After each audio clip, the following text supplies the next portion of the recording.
देखिए बच्चों, ये है वीडियो नंबर 3। जैसे कि बताया था पहले कि एक और वीडियो बनाइए पार्टनरशिप से रिलेटेड। कितने भी वीडियो बने, 4 या 5, सारे वीडियो छोटे छोटे और बढ़िया तरीके से बनाए जाएंगे, अच्छी तरीके से समझाया जाएगा। यही है, क्योंकि तुम लोग पैसा दे रहे हो तो तुम्हें बेहतर चीज़ मिलनी चाहिए, जाहिर सी बात है, ये मेरा मानना है। क्योंकि इस मुश्किल घड़ी में तुम लोग मेरे साथ खड़े हो तो मेरा भी काम बनता है कि मैं आपको टॉप लेवल पर पहुंचा दूं, कि बेटर से बेटर मार्क्स दिला के जो भी मेरे पास नॉलेज है वो सब मैं तुम लोगों को प्रोवाइड करा दूं। क्योंकि ये टाइम कितना ख़राब जा रहा है मेरा पैसों से, ये तो मुझे ही पता है, आप लोगों को शायद न पता होगा। आगे बात करते हैं पार्टनरशिप डीड की। ये पार्टनरशिप डीड है क्या?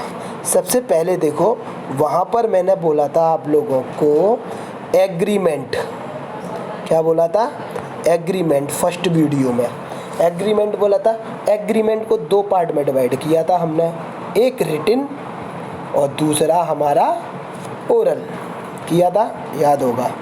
एक रिटिन और दूसरा हमारा ओरल, 2 पार्ट में हमने एग्रीमेंट को डिवाइड किया था। तो यहाँ पर उसी एग्रीमेंट की बात कर रहे हैं। बिजनेस के अंदर जो एग्रीमेंट होता है, पार्टनरशिप फर्म के अंदर, पार्टनरशिप फर्म के अंदर जो भी एग्रीमेंट होगा, उस एग्रीमेंट को हम पार्टनरशिप डीड बोलेंगे।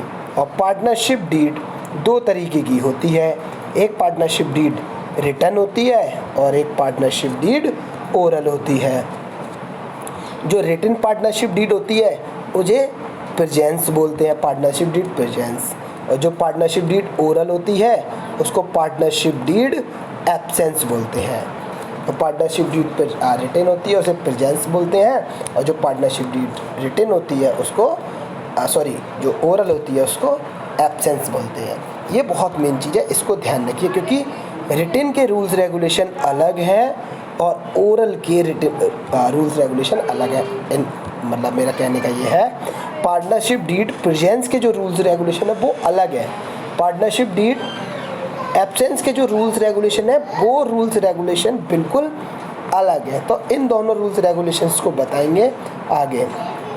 तो पार्टनरशिप डीड क्या है? पार्टनरशिप डीड एक रिटन और ओरल एग्रीमेंट है जिसके अंदर टर्म एंड कंडीशन लिखे हुए रहते हैं। ज़रूरी नहीं है कि ये रिटन में ही हो, ज़रूरी नहीं है कि ये रिटन में ही हो, ये ओरल में भी हो सकता है। लेकिन अगर पार्टनर के बीच में कोई भी डिस्प्यूट हो गया, डिस्प्यूट यानी कि लड़ाई झगड़ा हो गया, कोई भी डिस्प्यूट हो गया, तो आप ओरल को कैसे दिखाओगे? लिखा हुआ होगा तो उसको आसानी से कोर्ट में शो कराया जा सकता है। तो इसीलिए बोलते हैं written is better than oral. तो इसलिए रिटन में एग्रीमेंट होना ज़्यादा सही रहता है। तो हम इसको आर्टिकल ऑफ पार्टनरशिप भी बोलते हैं, हम इसको आर्टिकल ऑफ पार्टनरशिप भी बोलते हैं, पार्टनरशिप डीड को। तो पार्टनरशिप डीड में, आर्टिकल ऑफ पार्टनरशिप में एक चीज़ होती है कि इसमें रूल्स एंड रेगुलेशंस लिखे होते हैं। फर्म का नेम, फर्म का एड्रेस, पार्टनर्स का नेम, बिजनेस का type, amount of capital, interest on capital, salary, drawing, profit sharing ratio, जो भी चीज़ है, जितने भी इसमें 20 वर्ड्स लिखे होंगे वो सारी चीज़ें, गुडविल कैसे डिस्ट्रीब्यूट होगी, गुडविल किस तरीके से डिस्ट्रीब्यूट होगी, कितने टाइम तक बिजनेस चलेगा, और फर्म के जो अकाउंट्स है किस तरह से रखेंगे, ऑडिटिंग मतलब कि चेकिंग होगी उनकी नहीं होगी, किस डेट से फर्म चल रही है, स्टार्ट हो रही है, और कितने टाइम तक का इसका ड्यूरेशन टाइम है, कौन से रूल्स रेगुलेशन यूज़ होंगे या नहीं होंगे, ये सारी चीज़ें उसके अंदर लिखी हुई होती हैं। और बैंक अकाउंट रखा जाएगा, जॉइंट रखा जाएगा, सिंगल रखा जाएगा, कौन से रूल्स रेगुलेशन होंगे पार्टनर को एडमिट करने में, अकाउंट को सेटल करने में क्या होगा, रिटायरमेंट के टाइम पर रूल्स रेगुलेशन क्या होंगे, डिस्प्यूट कैसे सेटल किए जाएंगे, ये सारी चीज़ें उस एग्रीमेंट में लिखी होती हैं। तो पार्टनरशिप डीड एक इम्पोर्टेंट डॉक्यूमेंट्स है, पार्टनरशिप डीड एक इम्पोर्टेंट डॉक्यूमेंट्स है पार्टनरशिप फर्म के अंदर। अब सबसे मेन आता है यहाँ पर partnership deed rules applicable in the absence of partnership deed. जब पार्टनरशिप डीड एब्सेंस है तो कौन से रूल्स रेगुलेशन एप्लीकेबल होंगे, ये सारी चीज़ें इसमें बताई गई हैं।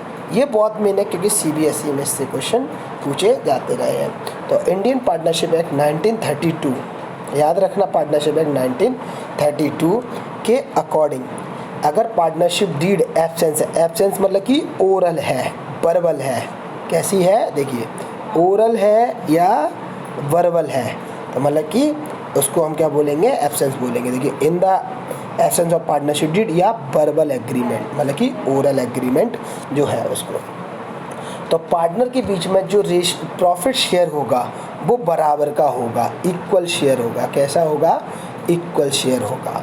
और किसी भी पार्टनर्स को उसकी कैपिटल पर फर्म की तरफ से कोई भी इंटरेस्ट नहीं दिया जाएगा भाई, फर्म की तरफ से कोई भी इंटरेस्ट नहीं दिया जाएगा, यानी कि फर्म उसको कोई भी इंटरेस्ट नहीं देने वाली है। अगर किसी पार्टनर ने फर्म से ड्राइंग की है, मतलब कि पैसे निकाले हैं, तो उससे कोई इंटरेस्ट लिया भी नहीं जाएगा, सीधी सी बात। किसी पार्टनर ने कोई भी एक्स्ट्रा वर्क किया है, उसे किसी भी एक्स्ट्रा वर्क के लिए कोई सैलरी नहीं दी जाएगी, सिर्फ प्रॉफिट प्रोवाइड कराया जाएगा।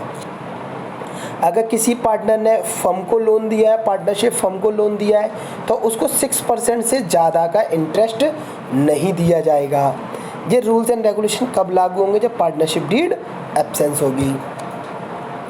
जब पार्टनर्स का एडमिशन कराना है, तो हर एक पार्टनर का एडमिशन कैसे होगा, जैसे पीछे बताया था, ए, बी और सी तीनों की अगर सहमति होगी कि पार्टनर डी को एडमिट करना है, तभी पार्टनर डी को एडमिट किया जा सकेगा। अगर सी ने नेगलेक्ट कर दिया तो इसको एडमिट नहीं कर पाएंगे। तो क्या है, without consent of all existing partner no new partner can be admitted in the firm, किसी भी पार्टनर को एडमिट नहीं किया जाएगा।